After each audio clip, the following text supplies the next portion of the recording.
উচ্চ রক্তচাপ বা হাই ব্লাড প্রেশার এটা কিন্তু একটা সাইলেন্ট কিলার যা নীরবে শরীরের ক্ষতি করে চলে।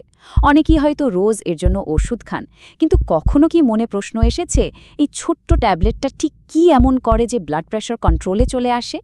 চলুন আজ এই ওষুধের পেছনের সায়েন্সটা একদম সহজ করে বুঝে নিই। তো আসল প্রশ্নটা হচ্ছে, এই যে এত রকমের ওষুধ, এগুলো কাজ করে কিভাবে? মানে কোনো ম্যাজিক তো আর নয়, তাই না? এর পেছনে একটা দারুণ সায়েন্স আছে। অনেকের কাছে হয়তো এটা খুব কঠিন মনে হতে পারে, কিন্তু বিশ্বাস করুন, আজ আমরা একদম স্টেপ বাই স্টেপ পুরো ব্যাপারটা জেনে নেব। ওষুধের কাজ বুঝতে হলে সবার আগে বুঝতে হবে আমাদের শরীর নিজেই কিভাবে ব্লাড প্রেশার কন্ট্রোল করে। মানে আমাদের বডির ভেতরেই কিন্তু একটা অটোমেটিক প্রেশার কন্ট্রোল সিস্টেম সবসময় কাজ করছে। তো চলুন আগে এই সিস্টেমের ব্লুপ্রিন্টসটা একটু দেখে নেওয়া যাক। আর এই ব্লুপ্রিন্টটা মাথায় রেখে কিন্তু বহুল ব্যবহৃত 4 ধরনের ওষুধ ডিজাইন করা হয়েছে। আজকের আলোচনায় আমরা ঠিক এটাই দেখব। এই 4 ধরনের ওষুধ আমাদের শরীরের সিস্টেমের কোন কোন পার্টসে গিয়ে কাজ করে। ওকে, তো চলুন শুরু করা যাক। আমাদের প্রথম দুটো ক্যাটাগরি হলো এসি ইনহিবিটরস আর এআরবিস।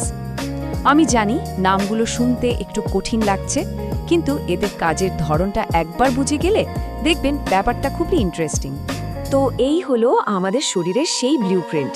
দেখুন কি হয়, যখনই ব্লাড প্রেশার একটু কমে যায়, আমাদের কিডনি থেকে রেনিন নামে একটা জিনিস বের হয়। এই রেনিন একটা চেইন রিয়াকশন শুরু করে দেয়, যার ফাইনাল প্রোডাক্ট হলো অ্যাঞ্জিওটেনসিন 2। আর এই অ্যাঞ্জিওটেনসিন 2ই হচ্ছে বলতে পারেন আমাদের গল্পের ভিলেন, কারণ এটাই রক্তনালীকে চেপে ধরে, মানে সংকুচিত করে, আর শরীরে লবণ পানি জমিয়ে ব্লাড প্রেশার বাড়িয়ে দেয়। তো এখানেই এন্ট্রি হয় আমাদের প্রথম টাইপের ওষুধের, যেমন ধরুন রেমিপ্রেল।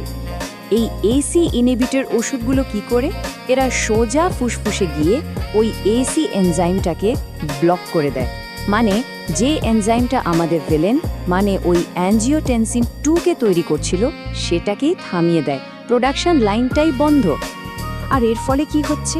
খুব সিম্পল, যেহেতু ভিলেন অ্যাঞ্জিওটেনসিন 2 তৈরি হচ্ছে না, তাই রক্তনালীগুলো একদম রিল্যাক্স থাকে, চড়া হয়ে যায়। শরীর থেকে এক্সট্রা লবণ আর পানিও বেরিয়ে যায়, আর রেজাল্ট ব্লাড প্রেশার সুন্দরভাবে কমে আসে। এবার আসি আমাদের দ্বিতীয় ক্যাটাগরির ওষুধে, এআরবিস, যেমন লোসার্টান। এর কাজ করার স্টাইলটা একটু আলাদা। এটা কিন্তু অ্যাঞ্জিওটেনসিন 2 তৈরি হওয়া বন্ধ করে না, বরং অ্যাঞ্জিওটেনসিন 2 যে জায়গায় গিয়ে কাজ করবে সেই জায়গাটাকে ব্লক করে দেয়। মানে ভিলেন তৈরি হয়েছে, কিন্তু অ্যাকশন নেওয়ার জায়গাই পাচ্ছে না। ঠিক যেন তালার ফুটোটাকে আঠা দিয়ে বন্ধ করে দেওয়া হয়েছে। ফলাফল কিন্তু এক্ষেত্রেও প্রায় একই। যেহেতু অ্যাঞ্জিওটেনসিন 2 তার কাজটাই করতে পারছে না, তাই রক্তনালীগুলো সংকুচিত হতে পারে না, অ্যালডোস্টেরন হরমোনও কমে আসে, আর আলটিমেটলি ব্লাড প্রেশার কন্ট্রোলে চলে আসে। তাহলে দুটোর মধ্যে আসল পার্থক্যটা কি দাঁড়ালো? এই স্লাইডটা দেখুন, একদম পরিষ্কার হয়ে যাবে। এস ইনহিবিটর যেমন রেমিপ্রেল ভিলেনের প্রোডাকশনই বন্ধ করে দেয়, আর এআরবি যেমন লোসার্টান ভিলেনকে কাজ করতে দেয় না, তার অ্যাকশন ব্লক করে দেয়। পথ দুটো আলাদা, কিন্তু লক্ষ্য একটাই, ব্লাড প্রেশার কমানো। তো আমরা দেখলাম কিভাবে দুটো ওষুধ একই সিস্টেমকে টার্গেট করে, কিন্তু ব্লাড প্রেশার কন্ট্রোল করার আরও রাস্তা আছে। চলুন এবার অন্য দুটো ক্যাটাগরি দেখি, ক্যালসিয়াম চ্যানেল ব্লকার আর বিটা ব্লকার। এরা কিন্তু শরীরের একদম অন্য দুটো মেকানিজমের উপর কাজ করে। আচ্ছা, ক্যালসিয়াম চ্যানেল ব্লকারের কাজ বুঝতে হলে একটা বেসিক জিনিস জানতে হবে। আমাদের যে রক্তনালী, সেটার দেয়াল কিন্তু মাসল বা মাংসপেশি দিয়ে তৈরি, আর এই মাসলগুলোকে শক্ত বা সংকুচিত হতে সাহায্য করে ক্যালসিয়াম। ক্যালসিয়াম না পেলে এরা টাইট হতে পারে না। তো আমলোডিপিনের মতো ক্যালসিয়াম চ্যানেল ব্লকার ওষুধগুলো ঠিক এই কাজটাই করে। এরা রক্তনালীর মাসল সেলে ক্যালসিয়াম ঢোকার যে দরজা বা চ্যানেলগুলো আছে, সেগুলোকে বন্ধ করে দেয়। সোজা কথায় এরা হলো গেট কিপার, ক্যালসিয়ামকে এন্ট্রি নট অ্যালাউড বলে দেয়।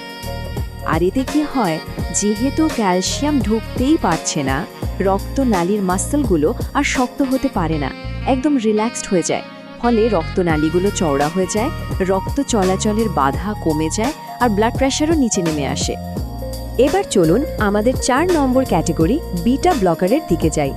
এটার কাজ বুঝতে হলে অ্যাড্রিনালিন হরমোনের কথা জানতে হবে। ধরুন কোনো কারণে খুব টেনশন হচ্ছে বা এক্সাইটমেন্ট হচ্ছে, তখন আমাদের শরীরে অ্যাড্রেনালিন হ্রাস হয়, তাই না? এই হরমোনটা আমাদের হার্টকে আরও জোরে আর দ্রুত পাম্প করতে বলে, ফলে ব্লাড প্রেশারও বেড়ে যায়।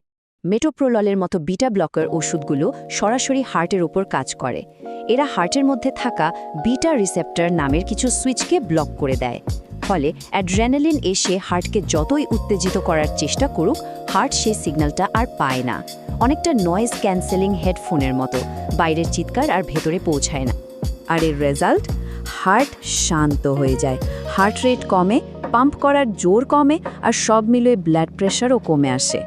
তবে হ্যাঁ, এগুলোর কিছু সাইড এফেক্টও থাকতে পারে, যেমন ক্লান্তি লাগা বা পালস রেট একটু স্লো হয়ে যাওয়া। তো আমরা 4 ধরনের ওষুধের কাজের ধরনটা তো বুঝলাম, কিন্তু শুধু জানলেই তো হবে না, এগুলো ব্যবহারের সময় কিছু খুব জরুরি বিষয় মাথায় রাখতে হবে। চলুন সেই সতর্কতাগুলো জেনে নিই। এখানে দুটো কথা একদম মনে গেঁথে নিতে হবে। 1 নম্বর, ডাক্তারের পরামর্শ ছাড়া হুট করে কখনোই প্রেশারের ওষুধ বন্ধ করা যাবে না, এটা খুবই বিপজ্জনক হতে পারে। আর 2 নম্বর, লাইফস্টাইল কিন্তু একটা বিশাল ফ্যাক্টর। ঠিকঠাক খাওয়া দাওয়া, এক্সারসাইজ, স্ট্রেস কমানো, এগুলো করলে অনেক সময় ওষুধের ডোজ কমে যায় বা হয়তো দরকারই পড়ে না। আর দিনের শেষে সবচেয়ে বড় আর সবচেয়ে জরুরি কথাটা হলো এটা: ওষুধ শুরু করা, ডোজ কমানো বা বাড়ানো বা বন্ধ করা, যাই হোক না কেন, সব সিদ্ধান্ত নিতে হবে একমাত্র ডাক্তারের সাথে কথা বলে। এর কোনো বিকল্প নেই। দেখুন, এই পুরো আলোচনার উদ্দেশ্য কিন্তু ভয় দেখানো নয়, বরং ভয় কাটানো। কারণ যখন আমরা জানি যে একটা জিনিস কিভাবে কাজ করে, তখন সেটাকে নিয়ে আর অহেতুক ভয় থাকে না। জ্ঞানে কিন্তু আসল শক্তি। তাহলে শেষ কথা কি? হাই ব্লাড প্রেশার মানে আতঙ্ক নয়, এর মানে হলো সচেতন হতে হবে।